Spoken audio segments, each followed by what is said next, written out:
Hello बच्चों, सभी को एक बार फिर से नमस्कार। मैं राजीव सैनी, राजीव सर ज्ञान गुरु यूट्यूब चैनल से आपका एक बार फिर से हार्दिक अभिनंदन स्वागत करता हूं। बच्चों, इससे पहले वाली वीडियो में मैंने आपको कार्बालैमिन अभिक्रिया के बारे में बताया था, समझाया था कि किस प्रकार से आप उस रिएक्शन को कर सकते हैं अगर एग्जाम में आता है। अगर नहीं, बिल्कुल 99.9% मान के चलिए कि 2024 के हिसाब से ये बोर्ड एग्जाम में आपका आ सकती है। कभी भी रिएक्शन अनइम्पोर्टेंट नहीं है, उसको आप ध्यान से पढ़ लिया होगा आपने। आज हम जो अगली रिएक्शन देखेंगे बच्चों, वो भी क्लोरोफॉर्म से कनेक्टेड है। इस अभिक्रिया का नाम है, दूसरी रिएक्शन है रीमर टीमैन अभिक्रिया। राइमर टीमैन भी बोल देते हैं, रीमर टीमैन अभिक्रिया या राइमर टीमैन अभिक्रिया, किसी भी नाम से अभिक्रिया आती है बच्चों। तो इसको हमें याद रखना है, बड़ी इंपॉर्टेंट और खास रिएक्शन में से ये भी एक है। तो याद रखें, कार्बालैमिन रिएक्शन पहले नंबर पे, दूसरे नंबर पे है रीमर टीमैन अभिक्रिया। अब देखिए बच्चों, रीमर टीमैन और कार्बालैमिन में क्या अंतर है। वहाँ मैंने आपको बताया था, वहाँ तीन चीज़ बताई थी कार्बालैमिन में। क से मतलब क्लोरोफॉर्म, ठीक है। एमीन का मतलब था 1 डिग्री एमीन, 1 डिग्री एमीन, याद आ रहा होगा आपको। और प्लस हमने लिया था बेस, तो इनको मिला करके गर्म किया था तो आइसोसाइनाइड आया था। बस यहाँ पर रीमर टीमैन में और इसमें क्या अंतर होगा कार्बालैमिन में, याद रखो। वहाँ पर हमने लिया था 1 डिग्री एमीन, क्लोरोफॉर्म और KOH के साथ हमने क्या लिया था, 1 डिग्री एमीन। याद रखो, यहाँ पर हमें 1 डिग्री एमीन के स्थान पर बच्चों यहाँ पे लेना है फिनॉल। जहाँ हमने वहाँ क्या लिया था, 1 डिग्री एमीन लिया था, उसकी जगह हमें लेना है फिनॉल। फिनॉल क्या होता है बच्चों, बेंजीन रिंग के ऊपर क्या लगती है, OH। ये हमारा है फिनॉल बेंजीन रिंग के ऊपर OH, ये फिनॉल होती है। अब फिनॉल, बाकी जो दो प्रोडक्ट हैं वो सेम हैं। कौन कौन से, एक तो क्लोरोफॉर्म CHCl3, ये सेम रहेगा, और प्लस क्या लिया था हमने, एक स्ट्रॉन्ग बेस। चाहे तो NaOH ले लो, चाहे KOH ले लो, दोनों जो भी आपको अच्छा लगे। NaOH से भी रिएक्शन देगा और KOH से भी देगा। तो देखिए क्या अंतर बताया मैंने। ये अंतर जैसे मैं आपको समझा रहा हूँ वैसे अगर तैयारी करोगे, धीरे धीरे करोगे, तो बिल्कुल ये रिएक्शंस होती हैं। और 5-5 नंबर में आपका जो न्यू पैटर्न है, याद रखिए, उसमें 26 क्वेश्चन आएंगे और पहले जो 10 क्वेश्चन होंगे, पहले क्वेश्चन के 10 पार्ट होंगे, वो 10 के 10 पार्ट आपके मल्टीपल चॉइस क्वेश्चन होंगे। यानी कि पहला क्वेश्चन अगर हम सही तरीके से कर लेते हैं तो 10 नंबर हमारे वहाँ पर बन जाते हैं।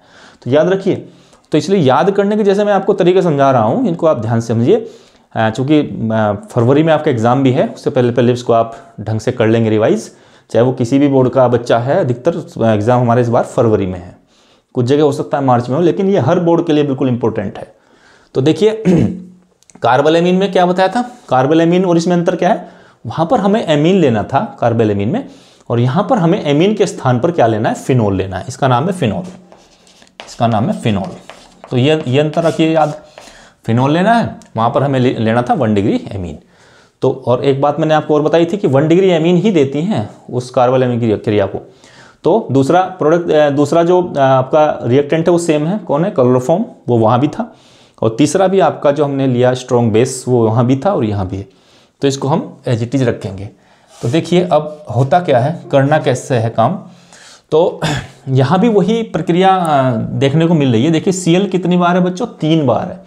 जब 3 बार Cl है तो K भी हमें कितना चाहिए, 3 चाहिए, क्योंकि बिल्कुल ये K जो पोटेशियम होता है बहुत तेजी के साथ झपटता है नेगेटिव पार्टिकल जो Cl है, बहुत तेजी के साथ इसको वो अपने साथ ऐड करने का प्रयास करता है। तो जब 3 Cl है तो याद रखो यहाँ KOH भी 3 बार ही ले लेंगे। KOH कितनी बार लिया बच्चों, 3 बार ही ले लेंगे। जितनी बार यहाँ Cl दिखा उतनी बार हमने ये ले लिया।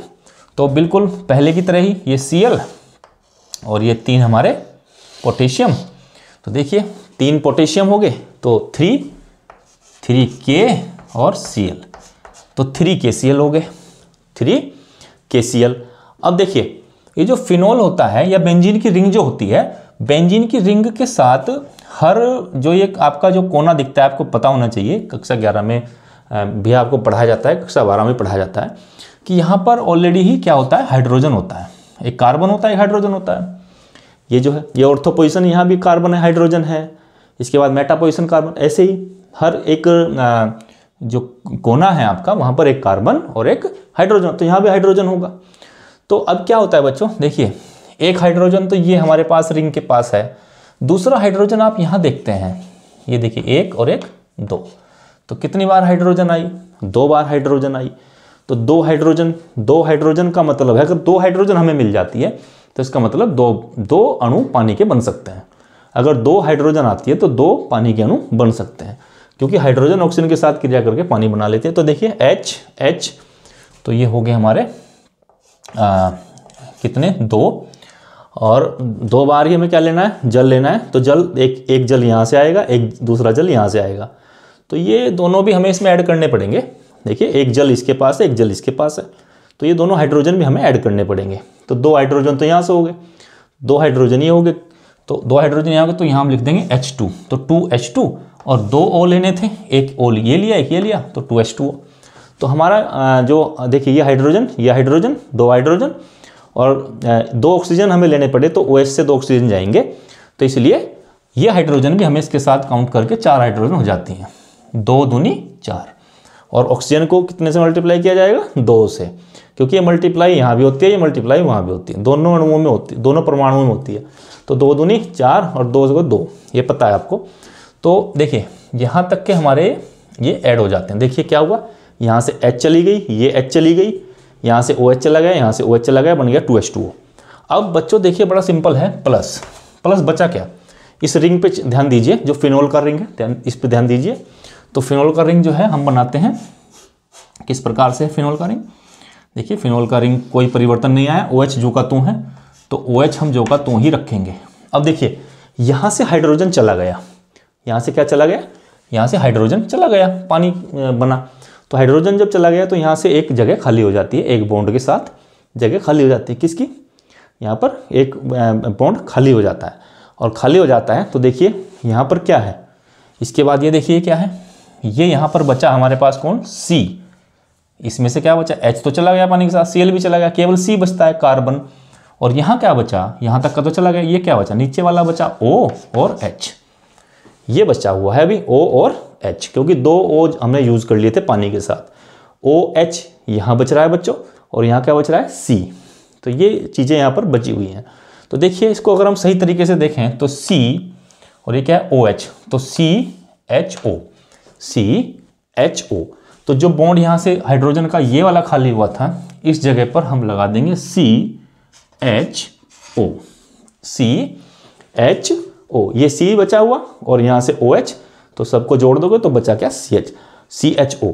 तो ये देखिए ये वाली रिंग जो कि तुम, और उसकी ऑर्थो पोजीशन पे हमने लगाया क्या? CHO का मतलब क्या होता है? एल्डिहाइड। क्या हुआ? एल्डिहाइड। तो इसको नाम हम पढ़ सकते हैं ऑर्थो।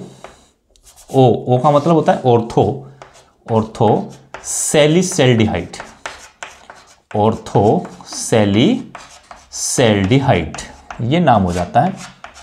देखिए ये नाम आया ऑर्थोसैलिसैल्डिहाइड। एल्डिहाइड की आवाज़ दे रहा है वो, सैलिसैल्डिहाइड। तो अब ये जो हमें 3 चीज़ें हमने ली, इसमें क्या लिया? फिनोल। जबकि कार्बोलेमिन रिएक्शन मैंने आपको कई बार बताया कि वहाँ पर हम फिनोल नहीं लेते, वहाँ पर हम लेते हैं 1 डिग्री एमीन। यहाँ 1 डिग्री एमीन की जगह फिनोल आएगा, बाकी दोनों चीज़ें सेम है। अब ये जो Cl है, दोबारा मैं समझा देता हूँ आपको, एक बार यहाँ बना देता हूँ रिएक्शन को पूरी को, कि भाई देखिए ये हमारे पास क्या है? फिनोल है। चाहे तो आप इसमें गोला घुमा लो, चाहे इसमें एकांतर क्रम पे ऐसे डबल बॉन्ड बना लो, ये भी वही है। तो OH प्लस हमें क्या लेना है?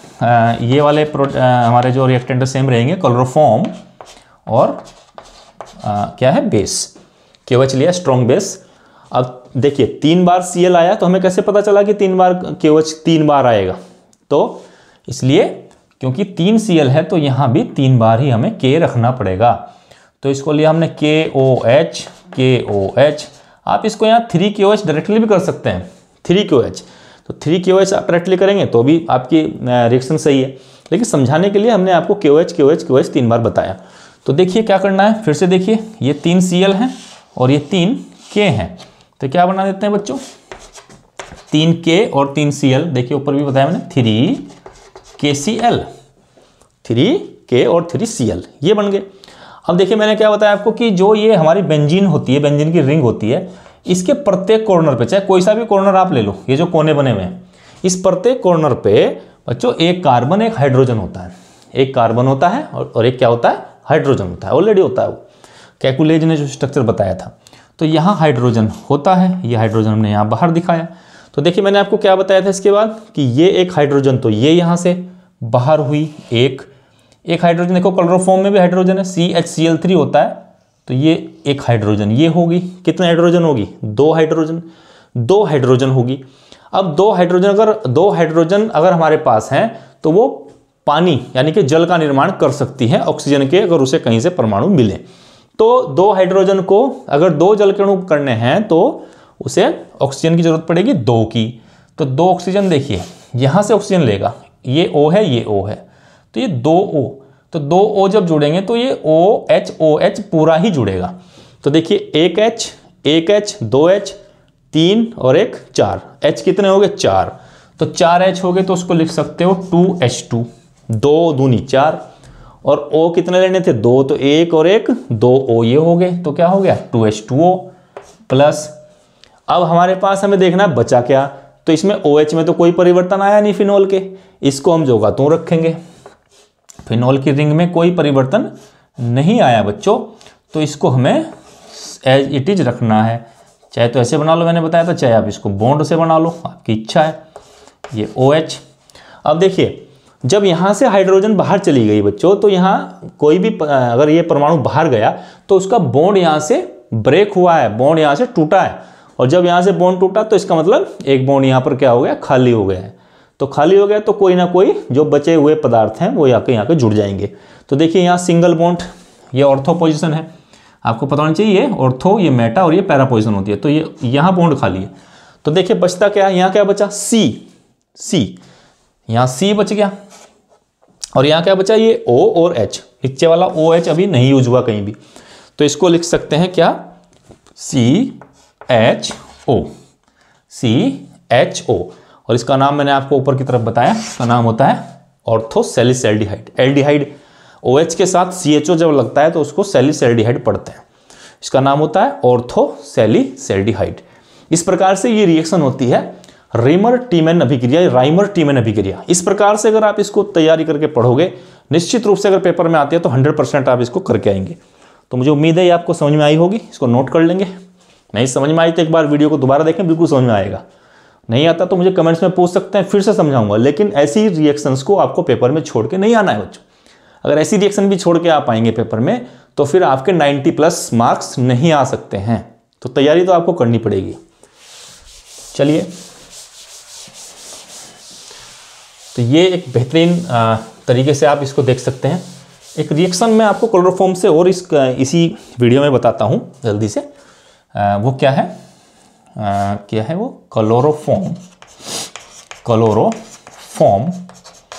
क्लोरोफॉर्म का सूत्र आपको मैंने बताया ना, CHCl3 ट्राइक्लोरोमीथेन। क्लोरोफॉर्म से क्लोरोटोन, ये एक औषधि भी होती है, दवाई होती है, ये है ना, क्या होती है, एक दवाई होती है क्लोरोटोन। तो ये भी बहुत बार आपके पास पूछा जाता है, क्लोरोफॉर्म से क्लोरोटोन कैसे निर्मित करते हैं, या क्लोरोटोन का निर्माण कैसे किया जाता है।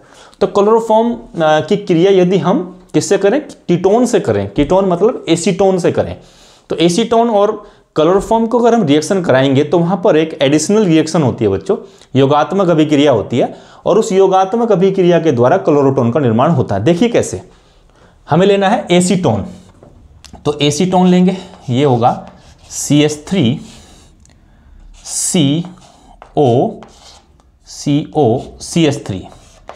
CH3CO, ये होती है हमारी कौन, एसीटोन।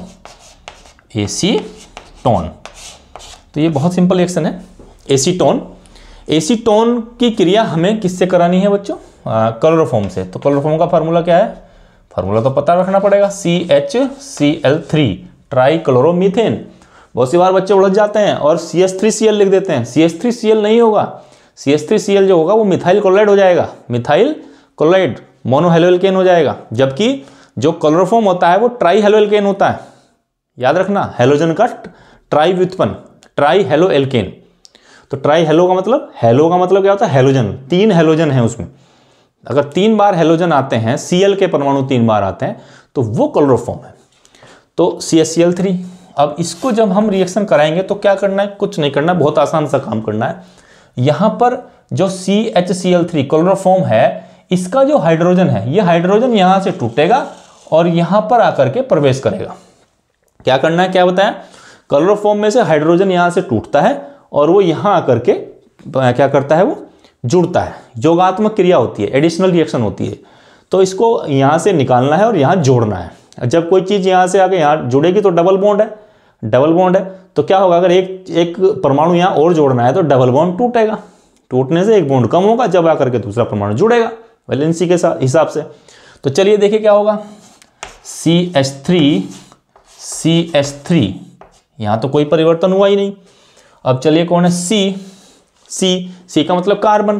कार्बन की वैलेंसी कितनी होती है, कार्बन की वैलेंसी 4 होती है। तो 4 वैलेंसी में से 2 बॉन्ड तो यहां बने हुए, देखिए एक बॉन्ड इस CH3 के साथ, दूसरा बॉन्ड इस CH3 के साथ। तो 2 वैलेंसी तो यहां भरी हुई है। कितनी वैलेंसी बची, 2 वैलेंसी बचती हैं। तो 2 वैलेंसी बचेंगी तो क्या होगा, देखिए क्या होगा। मैंने आपको क्या बताया था कि ये जो H है ये आकर के यहां जुड़ेगा, किसके साथ, O के साथ। ये O है तो इस O के साथ ये H, तो OH। और जब यहां से H चला गया तो क्या बचा, एक तो C बचा और क्या बचा, 3 Cl बचे। C बचा और 3 Cl बचे तो क्या होगा, CCl3।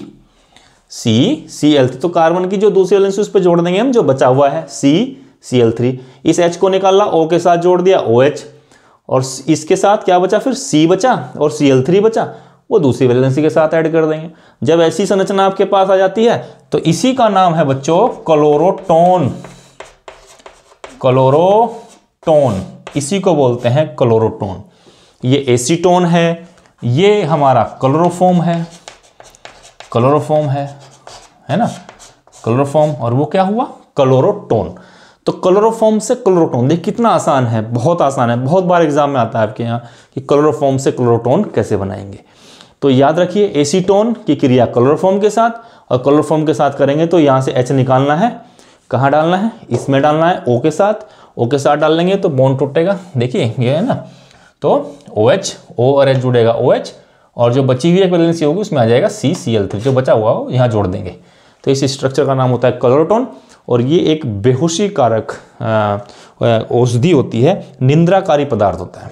कैसा पदार्थ होता है, निंद्राकारी पदार्थ होता है। तो ये निंद्राकारी पदार्थ होता है, जो कुछ हमारे बॉडी के अंदर कुछ जो इन्फेक्शंस होते हैं उनको भी दूर करने का कार्य कर सकता है। तो याद रखिए, ये एक किस्म की औषधि है क्लोरोटोन। तो क्लोरोफॉर्म से क्लोरोटोन। अभी इसमें बहुत रिएक्शन है, 4-5 रिएक्शन और भी हैं। मैं अगली क्लासेस में उनको आपको डिस्कस करने वाला हूं बच्चों, क्योंकि छोटी छोटी वीडियो दे रहा हूं। याद रखें, एक दिन में अगर 1 या 2 रिएक्शन भी आप याद करेंगे तो निश्चित रूप से आप इस बार बोर्ड एग्जाम में बहुत अच्छे मार्क्स प्राप्त करने वाले हैं। बहुत बहुत धन्यवाद बच्चों, थैंक यू वेरी मच।